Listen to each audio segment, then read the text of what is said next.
Alors, cette partie sur les traitements et sur les points clés qu'il faut retenir, on ne va pas rentrer dans le détail de chaque traitement, hein, simplement essayer de faire ressortir les points saillants et finalement un petit peu les différents points qu'on présente à nos patients un petit peu systématiquement quand on discute. Et vous voyez les points de la R2C qui sont assez détaillés et qui demandent de parler. Vous verrez que je fais un chapitre sur les traitements euh, expérimentaux. Ce n'est pas mon choix, hein, c'est ce qui a été retenu par la R2C, ce qui est un peu curieux, puisque si on prend l'exemple de la photothérapie dynamique, c'est un traitement qui aujourd'hui n'est pas disponible en France. Bon, en pratique, on regarde le programme, le texte, et on essaye de s'adapter. Alors, de toute façon, ce qui est vraiment important, et ce schéma-là, je pense que c'est le schéma qui est un peu au cœur de notre réflexion, il faut bien retenir que à chaque patient, on explique toutes les options qui existent et ensuite les options qui correspondent à son cas particulier. Et ça, en tout cas, c'est la façon de faire que je recommande de faire, de façon à ce que le patient n'aille pas butiner, entre guillemets, même s'il le fera indépendamment de ce que vous allez lui expliquer, et se retrouve tout seul avec un traitement dont vous ne lui auriez pas parlé. Donc vraiment, on parle systématiquement de toutes les options en séparant bien ce qu'on appelle les options standards, c'est-à-dire des options qui ont été évaluées sur des milliers de patients, des options expérimentales qui ne devraient être faites que dans le cadre d'encadrement et de protocoles expérimentaux très très clairs. Et ensuite, on va voir pour chacune de ces options la balance bénéfice-risque. Alors, les traitements standards et le traitement standard qui n'est pas un traitement, qui est une prise en charge, c'est la surveillance active. Et ça, c'est un élément qui est vraiment capital. Chaque fois qu'on le propose à des patients, c'est tout à fait exceptionnel que les patients, une fois qu'on leur a bien expliqué les avantages, les inconvénients, la surveillance qu'on met en place, qu'on est bien rigoureux dans cette surveillance, qu'on revoit régulièrement les patients et sur un rythme pas trop fréquent, qu'on leur fait des examens cliniques raisonnablement espacés, notamment les biopsies. C'est une vraie question qui se pose sur ces fameuses biopsies, avec une question que vous poseront les patients, est-ce que ces biopsies risquent de me faire évoluer ou pas? Et il faut bien anticiper cette question et même leur expliquer, il n'y a pas d'évolution du cancer de la prostate à cause des biopsies. Il peut y avoir des évolutions indépendantes des biopsies, mais il y a absolument une certitude dans la littérature sur le fait que faire des biopsies de la prostate n'a jamais fait évoluer aucune tumeur de la prostate. Il y a des tumeurs pour lesquelles il peut y avoir une évolution à cause des biopsies. On pense par exemple au sarcome, mais ce n'est pas le cas pour le cancer de la prostate, il faut bien l'expliquer aux patients. L'IRM et les nouvelles façons de faire des biopsies nous ont fait beaucoup progresser là-dessus. Il y a eu des essais randomisés qui ont été faits sur le sujet et qui ont démontré la capacité qu'on avait à bien évoluer et bien évaluer les patients et que ce risque évolutif est parfaitement contrôlé. Il n'y a pas de conséquences à ces biopsies répétées. Les traitements ne sont pas plus difficiles après. Donc, c'est vraiment une option thérapeutique sur laquelle je passe un peu de temps, mais pour vous convaincre du fait que c'est une des options que vous devez voir régulièrement proposer aux patients qui ont des tumeurs à faible risque ou quand il y a des tumeurs un peu plus agressives, qui ont des comorbidités tellement lourdes qu'on se dit que le bénéfice de traitement de la tumeur risque d'être contrebalancé par la comorbidité du patient. Donc, cette prise en charge par surveillance active, c'est une des options thérapeutiques fortes que proposent régulièrement les urologues. La prostatectomie radicale, bon, le principe, c'est quoi? Là, je vous avais une petite vidéo qui vous montre un petit peu la façon dont ça se passe avec un robot. Bon, ça, c'est la première génération de robots, ça date un petit peu, mais vous avez un opérateur à une console et un aide opératoire qui est sur le côté. Et vous voyez sur le milieu du film, ici, une préservation nerveuse qu'on fait le plus soigneusement possible. Donc, ça permet d'avoir une chirurgie qui est vraiment la plus fine possible. On peut faire cette chirurgie par voie ouverte, hein, bien sûr. Et le principe, c'est qu'on va enlever la prostate et finalement raccommoder la vessie et l'urètre. Donc, vous voyez ici la vessie et l'urètre à la fin avec une suture, une anastomose entre la vessie et l'urètre. Donc cette chirurgie, elle a globalement maintenant une évolution assez standardisée. J'ai encore mis le robot, mais j'insiste sur le fait que deux options existent, hein, la chirurgie robot assistée ou célioscopique et la chirurgie par voie ouverte. Schématiquement, l'hospitalisation est assez courte, notamment pour les célioscopies robot assistées, c'est plutôt aux alentours de 24-48 heures maintenant, jusqu'à 7 jours. Si le patient a des signes qui nécessitent de le garder hospitalisé. La durée de drainage par son admeur, qu'on fasse par chirurgie ouverte ou par chirurgie robot assisté, elle est à peu près identique, hein, c'est 5 à 10 jours, c'est le temps de cicatrisation de l'urètre. Il faut compter un arrêt de travail de 1 à 2 mois et un traitement préventif des phlébites d'environ 4 semaines. En tout cas, c'est ce qui est recommandé à l'heure actuelle. La balance bénéfice-risque. Bénéfice, c'est le recul avec énormément de patients qui ont été traités. C'est pour ça que c'est un traitement standard. C'est vrai que c'est une option qui reste ouverte, quelle que soit l'agressivité de la tumeur, à partir du moment où elle est localisée, où il n'y a pas, par exemple, je vous l'ai dit lors du chapitre sur les bilans d'extension d'envahissement du rectum.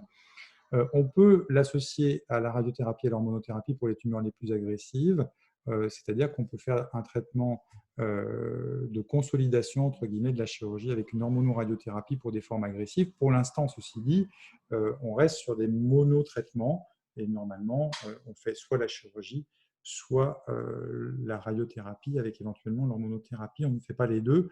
Il n'y a pas d'intérêt a priori à rajouter une hormonothérapie à la chirurgie seule.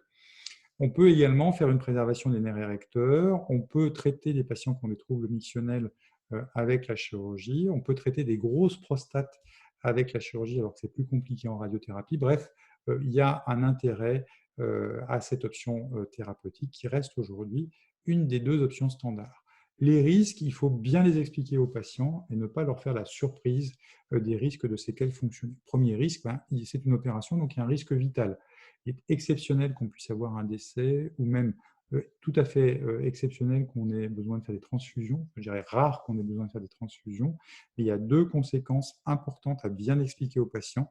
C'est le risque de dysfonction érectile. Hein, c'est au moins 70% des patients qui vont avoir des troubles de l'érection. Quand on prend tous les patients tout venant, il est évident qu'on aura moins de risques chez un patient chez qui on va pouvoir faire une préservation bilatérale des nerfs érecteurs et qui a en plus une sexualité très dynamique par rapport à un patient qui a déjà un petit peu des difficultés, chez qui on va devoir enlever les deux nerfs érecteurs. Mais voilà, cette discussion sur la fonction érectile, elle est très importante. C'est la raison pour laquelle il est très important que dans le dossier du patient, on ait la notion de la santé sexuelle du patient avant le geste et de la nécessité, de la volonté qu'on fasse une éducation post-opératoire, puisque qui dit difficulté érectile ne veut pas dire arrêt de la sexualité. On est capable, avec des programmes d'éducation thérapeutique, de permettre aux patients, avec des traitements adaptés, de retrouver une fonction érectile et de maintenir une sexualité en post-opératoire. Deuxième risque, c'est l'incontinence urinaire. Je dirais même que dans l'esprit des patients, c'est souvent cette complication qui est la première citée, 5 à 10% de risque d'incontinence. Il ne faut pas minimiser ce risque. C'est un risque qui est élevé. Dans la chirurgie de l'adénome de la prostate, on parle plutôt de 1% de risque d'incontinence. Et déjà, pour les patients, ce risque paraît insupportable. Donc 5 à 10%, vraiment, les patients vont être très anxieux de ce risque. Et même dans les meilleures équipes, avec les meilleures techniques, ça reste un risque qui est aujourd'hui, à mon avis, raisonnablement estimé autour de ce pourcentage-là et qu'il faut absolument expliquer aux patients. Il y aura bien évidemment, puisqu'on a enlevé la prostate et les vésicules séminales, un risque d'infertilité, d'anéjaculation. C'est quelque chose qui peut avoir du sens pour certains patients et donc il faut également l'expliquer aux patients. Et puis, il y a un risque de sténose de l'anastomose vésico-urétrale qui existe dans les suites de la chirurgie. C'est assez exceptionnel, mais là, je vous cite en fait tous les risques qu'on retrouve dans le livre du collège. La radiothérapie externe, c'est le principal challenger, je dirais, de la chirurgie. Comment ça se passe? Voilà un petit peu le schéma. On va faire 30 à 40 séances consécutives avec au début un repérage par scanner du patient, on va le positionner dans une certaine position et puis on va faire 30 à 40 séances tous les jours pour pouvoir délivrer les rayons sur cette période de un mois et demi, tous les jours sauf les jours fériés et les week-ends. C'est très très important de bien avoir évalué les patients avant la radiothérapie sur leurs troubles urinaires. Si on a des patients qui sont très fragiles avec déjà des troubles urinaires, notamment des troubles de stockage qu'on appelait avant les troubles irritatifs, ça va être accentué par la radiothérapie. Parfois, on peut même avoir des patients qui sont obligés d'arrêter leur radiothérapie à cause de ce type de problème. Donc, c'est très important d'avoir bien évalué avant et d'avoir essayé de les réduire au maximum. Si on a bien évalué les choses, c'est quand même tout à fait exceptionnel qu'on ait besoin d'arrêter un traitement. Et en général, un traitement anti-inflammatoire et antalgique permet de pouvoir faire des séances de traitement jusqu'au bout. La radiothérapie externe, sa balance bénéfice-risque, c'est la suivante. Il y a un recul, pareil, des milliers de patients traités, une efficacité qui est voisine de la chirurgie, possible sur tous les grades de tumeurs. Et on verra que pour les tumeurs les moins agressives, en revanche, on a des modalités de radiothérapie qui peuvent être discutées de façon un petit peu différente. On peut l'associer quand on a eu une chirurgie au préalable avec une morbidité qui n'est pas forcément majorée dans les suites d'une chirurgie. Il n'y a évidemment pas de risque opératoire, ce qui fait que chez les patients qui ont une comorbidité importante, c'est clairement une option thérapeutique qu'on va plutôt privilégier.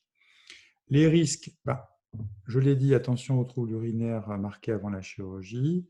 Attention aux pathologies inflammatoires anorectales, puisqu'il va y avoir potentiellement un risque de toxicité de grade 3 sur la vessie, sur le rectum. C'est tout à fait faible en pourcentage, mais ça peut être parfois assez invalidant.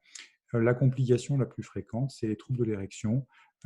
Et c'est particulièrement vrai si on y associe une hormonothérapie qui va entraîner une baisse de la libido, avec derrière, comme il y aura en plus des troubles de l'érection, vraiment une sorte de mélange de deux toxicités qui vont faire que la plupart des patients vont arrêter toute sexualité. Alors là encore, il peut y avoir une prise en charge dans le cadre de programmes d'éducation thérapeutique. Il faut vraiment s'adapter aux patients. Ce n'est pas parce que les patients ont une hormonothérapie qu'ils ont forcément un impact sur la libido, même si c'est quand même assez fréquent. On devra bien évaluer ce point-là. Alors, l'hormonothérapie, dans le cadre de la réforme du deuxième cycle, on a fait disparaître la prise en charge des traitements métastatiques, enfin des patients au stade métastatique. Je vous ai quand même redonné ici le schéma de l'hormonothérapie, puisque dans le cadre de la radiothérapie, on a extrêmement fréquemment besoin d'associer une hormonothérapie. Et donc, schématiquement aujourd'hui, ce qu'il faut savoir, c'est qu'on a deux types de produits qu'on peut utiliser pour faire cette hormonothérapie, soit les antagonistes de la LHRH, soit les agonistes de la LHRH, qui peuvent être éventuellement associés à des antiandrogènes en général non stéroïdiens. Donc voilà, c'est une hormonothérapie qu'on met en place de façon temporaire et qu'on va arrêter au bout d'un certain temps. Quand les patients sont au stade métastatique, cette hormonothérapie sera le socle du traitement qu'on n'arrêtera jamais, quelles que soient les autres options thérapeutiques à envisager. La curithérapie interstitielle, c'est une autre façon de faire de la radiothérapie. Je vous avais dit que pour la radiothérapie externe, le patient va venir en gros un mois et demi à l'hôpital. Là, c'est une seule séance, c'est comme une intervention finalement, sous anesthésie générale, voire même sous hypnose, avec une hospitalisation qui peut être ambulatoire, qui souvent dure 24 heures. L'arrêt de travail sera un mois et vous voyez, on va mettre par voie périnéale des petits grains, radioactifs et on va calibrer au millimètre près les courbes de dosimétrie, ce qui fait qu'on délivre de façon très forte une irradiation locale, mais avec une possibilité de calibrage au millimètre de cette irradiation qui permet d'éviter des effets secondaires dans les suites. Très important, comme pour la radiothérapie externe, de bien évaluer les troubles urinaires. Attention, puisque derrière une curithérapie, on ne pourra pas opérer des patients. Si par exemple le patient se met en rétention, on va être en très grande difficulté pour lui proposer une prise en charge adaptée.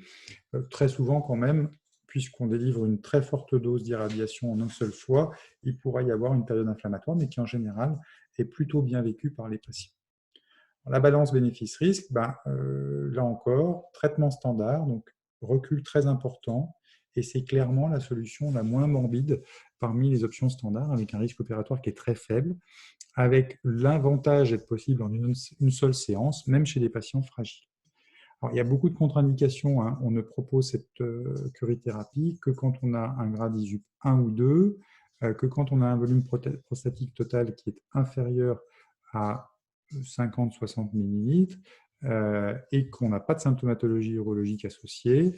Donc, c'est quand même un traitement qui ne peut pas être proposé extrêmement largement, mais pour les patients qui ont la chance d'être dans la fenêtre de ce traitement, c'est une option qui est tout à fait raisonnable. Attention quand même aux troubles urinaires, j'ai déjà dit tout à l'heure, mais je réinsiste dessus, puisque vraiment on pourrait se retrouver dans une situation très compliquée si on a besoin de faire un traitement endoscopique si les patients se mettent en rétention. Attention là encore sur les pathologies inflammatoires anorectales, il pourrait y avoir des complications, puisqu'on a également des complications au niveau anorectal qui sont considérées en fréquence comme identiques à la radiothérapie externe. Voilà, la complication la plus fréquente, ça reste la dissérection, mais cette fois-ci, c'est seulement, entre guillemets, 20%. Donc, vous voyez que c'est vraiment l'option qui permet le mieux de préserver la sexualité des patients, et donc c'est pour ça qu'elle est vraiment privilégiée par nos patients. Alors, pour finir les traitements expérimentaux, j'ai mis cette image pour bien insister sur un point, c'est qu'il faut regarder au microscope l'efficacité de ces traitements, puisque certes, ces traitements sont intéressants, mais il faut bien qu'on vérifie leur balance bénéfice-risque à eux aussi. Et donc, ils doivent être proposés en théorie uniquement dans le cadre d'expérimentations encadrées. Les ultrasons focalisés, ça consiste à brûler la prostate sous contrôle échographique, un seul temps de traitement, deux principales indications, le traitement de rattrapage de la radiothérapie ou le traitement de lésions peu agressives. Gros avantage, on n'a pas justement le risque de lésions radiques du rectum ou de la vessie. Donc finalement, c'est la radiothérapie sans les effets secondaires. Inconvénient, le taux de contrôle de ces tumeurs est inférieur à la radiothérapie. Donc, il y a une information à bien donner aux patients sur ce sujet-là. La cryothérapie, elle est citée puisque c'est quelque chose qui fait partie des traitements qui existent, mais c'est vraiment un traitement aujourd'hui qu'on fait essentiellement dans le rattrapage de la radiothérapie, un seul temps de traitement. Enfin, la photothérapie dynamique, je l'ai citée puisqu'elle fait partie des items retenus dans le cadre de la R2C, et ça consiste en fait à injecter un produit dans tout l'organisme qui va sensibiliser les cellules de tout l'organisme à la lumière, puis on va mettre des fibres laser dans la prostate et on va illuminer la prostate pendant une période de temps définie. Ça ressemble un petit peu à la curithérapie en termes de durée et d'intervention. Un seul temps de traitement et ça va permettre de donner entre guillemets un infarctus aux cellules du cancer de la prostate. Et il y a un essai randomisé qui a eu une conclusion positive avec une indication potentielle pour les tumeurs à faible risque. Aujourd'hui en France, il n'y a pas d'autorisation d'utilisation de ce dispositif et pas de protocole actuellement d'évaluation de ce dispositif. Donc, il n'est pas disponible, bien qu'on vous demande de connaître ce traitement. Je vous remercie de votre